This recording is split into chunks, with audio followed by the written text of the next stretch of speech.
All right, welcome everybody. Welcome, welcome, welcome. This is Anthony Lewis coming from Harmony on our first Flagship Friday here with Norma Davis. Thank you for joining us today. No problem. Thanks for having me. No problem. So, Harmony is looking to be your partner, your teammate. We want to help you be the best version of yourself, be the most productive version of yourself. And so, Harmony is looking to couple mental wellness, culturally appropriate tools, and just give the real about struggling through college, struggling through life, and figuring out the tools to make it work. Me personally, I'm from North Carolina originally, so North Carolina native. I went through the UNC system, went to Carolina undergrad, and then went to North Carolina A&T, graduated in 2009. So I definitely understand this career environment that we're in now. And then went and worked in Iowa, where I was pretty much the only Black guy in the Midwest. So I worked through those struggles, and I had some of those anxiety issues back in college, and really what drew me to kind of start Harmony with my co-founder. And I finally came back to Fuqua at Duke to business school, and that brought me here today. And here with the great Norma Davis. We'd love to hear how you ended up where you are today. Thank you. Thank you so much. That is an awesome intro. I hope that I can follow that up with my own story. But I've been interested in going to medical school since a very young age. And I went to my HBCU, Albany State University, for undergrad for 5 years. And then I graduated. And now I came to Duke for my master's in biomedical science. I chose Duke because in the future, after I graduate from here, I want to obtain my MD and my JD, so my medical doctorate and my Juris Doctorate degree. And Duke has one of the best programs in the country. So I'm hoping to just get my foot in the door here with my Master's of Biomedical Science program. But my overall goal is to become a physician and a lawyer. And I want to make sure that especially people of color and Black people know the law. And it's more than ever so important to know the law and how this system works, for us or against us. So yeah, that's my goals, my background. Woo! I'm looking forward to seeing you make that path work. That's an Thank amazing way to go. you. You talked a little bit about some of the big things that a lot of our listeners may be struggling with. It's just being Black in this culture, or even just being a different person, just in general. How has that affected you, either in your studies or in your personal life?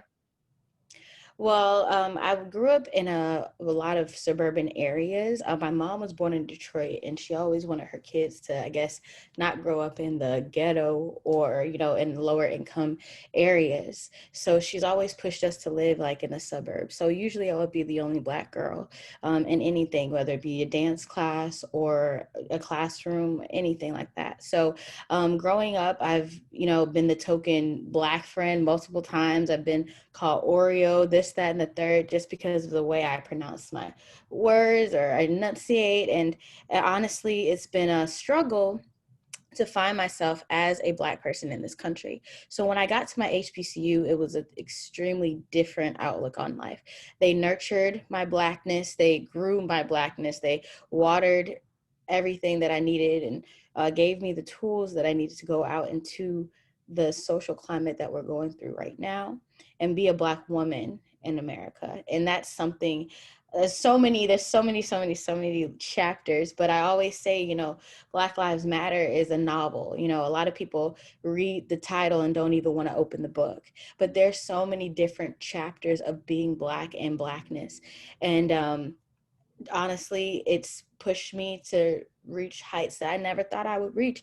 And it's really grew me. I used to, hate some of the mannerisms or some of the cultural aspects of being Black. And now I just love them. I have so much pride in myself and who I am, but it took a lot for that. It didn't come from my public education. It didn't come from, my mentors or anything like that. It came from me really discovering who I am as a person and my introspection. So definitely a lot of struggles, just especially being in the STEM field, not only being Black, but being a woman as well. The higher up you go, the less people that look like you that you see. and it could be a struggle.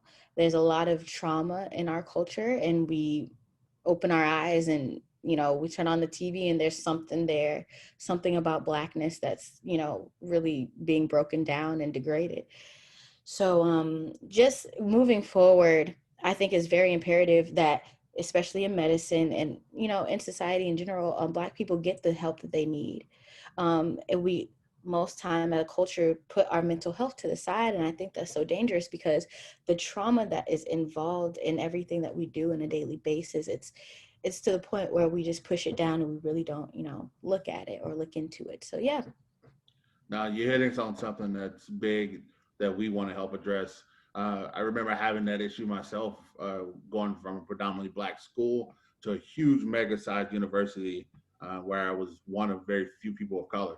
So just thinking through what were those tools, or who were those people, and how did they help you kind of find yourself or help you to overcome and be in the position you are today? Well, my mom is one of the reasons why I'm such a strong, independent woman I am today. She's always taught me that Blackness is beautiful. And she's always taught me that no matter what happens, you're there to get something from the situation. And she assured me that it was going to be a tough road, especially to becoming a doctor and now also becoming a lawyer is going to be tough. You're going to feel uncomfortable. People are going to throw microaggressions at you. People are going to gaslight you. People are going to make you feel like you are dumb just because of the way you look or because you're a woman. And we see it a lot, in this country, that women are put as such a low priority. So that, and also a lot of my other mentors in college that I've met that just taught me to keep going, persevere. There's been many doctors and not only medical, but PhDs and lawyers that tell you that graduate school is not for the weak. Some people will hold you back just because of the color of your skin or just because they think you're too confident and maybe confuse it with cocky. A lot of people think that Black voices should be put in the background, or, diversity is having 50 white people and throwing 4 Black people in there to meet a quota. That's not diversity, you know what I'm saying? So the standard needs to change. There needs to be a shift in the paradigm. And I know with what I've learned from my past of how we are kings and queens, how we are literally the originators of the human species, how powerful we are. Everything around us has tried to put us down and tries to eliminate us, but we keep growing. So yeah, just having that in the back of my head, having those, you know, those concepts that really push me every single day has really got me to where I am. I never use any of the I guess, sad things that has happened in my past or obstacles to define who I am. I'm defined by who I am every day when I open my eyes, who I want to be. That's amazing. And I know a lot of our listeners love that story because so often we don't get that support. No matter who you are, you may not have that support at home. So it's great to hear you had that support system. And I did as well. And I had a great friend group that helped me kind of see myself that way. So that's amazing to hear. So I guess transitioning and thinking about this new path you're on now, that you've transitioned to grad and now you're in grad school. How have you mentally prepared, and what's the preparation taking place now to be that success in grad school, as you go forward? Coming from, I guess, quote unquote Zoom university, our last semester was totally virtual. Going back into school right after graduating in May, it's been definitely an adjustment. Duke is a top tier school and it gets their reputation because of the hard work that you have to do to get your degree here. So I've had to relearn how to really study, and I've had to be real with myself. Be honest, is going out with your friends that important right now when you have a test in a few days or maybe even a week. It's no time for cramming or anything like that anymore. It's all about focusing on your goals, because here you never want to slip up. You never want to miss anything. Or even with COVID, if you get sick with a headache or just maybe a stomach flu, you can't go to class for 2 weeks. We have to quarantine because Duke is extremely serious about this pandemic. Um, so it's definitely been, you have to be on your P's and Q's, not only with learning, but with your health as well. So a reduction on the junk food, put a lot more water in your system, yeah, learn how to re-eat and be healthy. And Black people, especially, I feel like we don't get that as much at home. We like soul food, we like high cholesterol and all that stuff, and stuff that makes us a little bit more comforting. But another thing that again is like, we have all this stuff going on with our lives. Why can't we get that comfort? So just learning how to adjust to a whole different mindset has been very eye-opening, but it's been okay. I've done good so far. It's only been like 3 months, but I'm good so far. Okay. And I think you hit on something that a lot of people are working through right now is in that virtual environment and missing out on so many life moments. I mean, thinking about you went to school for 4 years and didn't have the ability to walk across the stage in a lot of places. And then starting grad school from virtual, I mean, how has that affected you, and like how have you used that to kind of fuel your passions? Well, I'm praying that our government gets a little bit more serious and gets this pandemic eradicated. That's what I'm praying for. But back in March when we first got that email that we weren't coming back, we thought, okay, it's just going to be like 2 weeks or whatever, and then we'll be back on campus. Mhm. And that didn't happen. So now we're at the point where it's like, yes, we want that graduation in May, because in my program in May, we want that graduation, but we don't know. It's really up in the air. But not only that, these experiences have really taught me that in an instant, things can change. So you can't really just hold hang up your hat on this one string. It's going to fall, when your expectations are so high. You just got to live your life where your feet are on the ground and really just live day to day, not expecting the worst, but, hoping for the best. And I'm not going to get too disappointed if I don't get to walk across that stage, because at the end of the day, that MS is going to be behind my name, and I'll be perfectly okay with that. Okay. No, that's good to hear. So Yeah. thinking about, I guess one of the other things is I remember going through the grad application process, uh, Mm-hmm. applying to FUCO at Duke and applying to a program and just thinking, am I good enough to get in? And just thinking about all those kind of nervous, anxiety, anxiousness things that was just bubbling up in me. How did your grad application process go, and how did you kind of work your way through your process? Well, I have to say, um, my school really really prepared me. Albany State, I love that school. I love that place to death because I've had mentors that really, grew me into who I am today.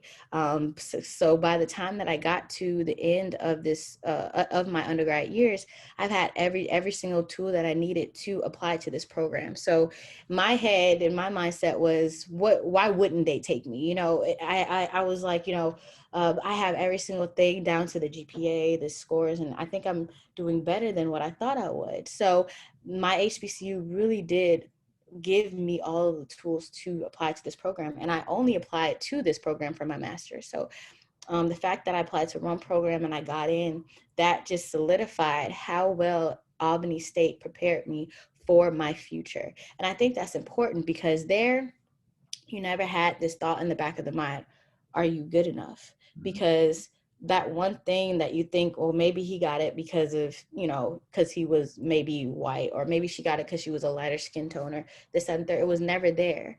You were there because of your merit alone, your leadership positions, your scholarships. You were there because you did this. And it wasn't because, this person was this color, or this person looked like this, or whatever.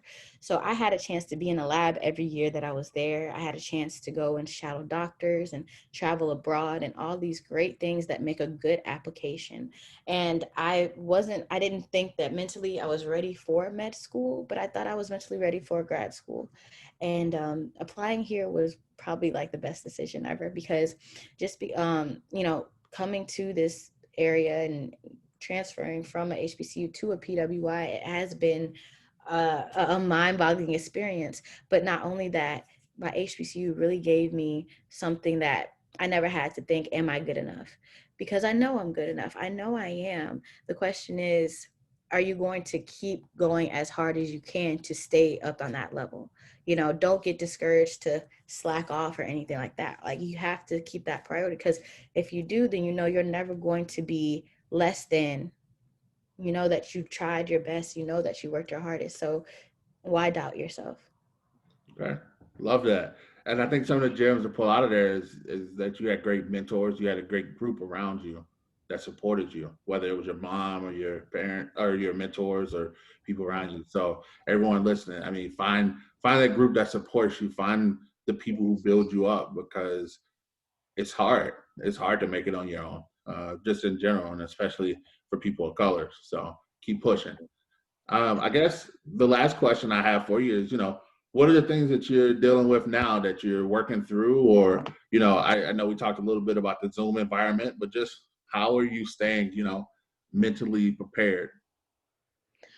Well, I have a puppy. My puppy really does exercise my mind and my body.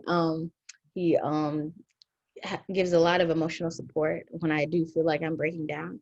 The other thing is, time management has been essential.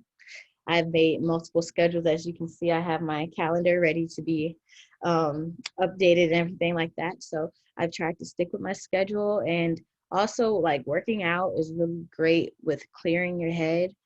Sometimes my head's just zooming, like, what's the next thing I have to do? Like, am I missing something? Do I have to return emails? Just working out just gives me that space to kind of just calm down and, relax. So I think my biggest thing is time management, because that was just trash in undergrad. But here, my priority is education, and it has been a little different seeing, how my classmates relate to what's going on, and how my other classmates, like how my Black classmates have been dealing with this, and my other white classmates, or other race classmates. And it's like a whole different world sometimes, like when the rallies and the protests were going on, we were talking about how we're going out to protest, and the other people were talking about, like, the space shuttle and how it just got a space launch, like two different worlds. We're worried about two different things. So I have seen how it's been difficult on maybe others or people of color to adjust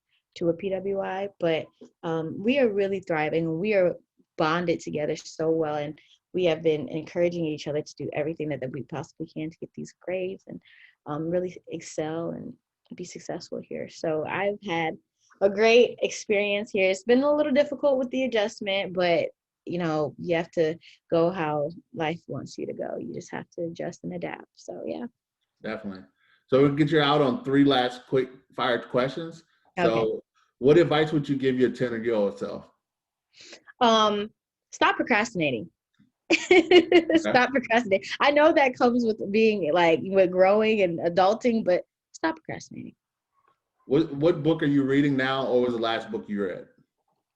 Probably Sula by Toni Morrison. Okay. That was a really good book. Okay. It was really good. And what is the thing that you're waiting for most once all the COVID stuff ends? A concert. I would love to go back to the concert. Like, that has been my biggest thing. I don't care about traveling, nothing. I just want a concert. Who do you want to see? Cardi B or Nicki Minaj. Okay. Okay. No, I really appreciate it, Norma. It was amazing to talk to you. We're rooting Yes, for you. yes. We're behind you. And Thank so you so much. I appreciate you for having me. This was truly an honor. definitely. And everyone, Flagship Fridays, we want to hear your stories. We want to promote excellence. And we want to promote, even if it's not feeling so excellent. So if you just want to talk, we want to hear it. So thank you from Harmony. We're heading out. Thanks. All right. Thank you.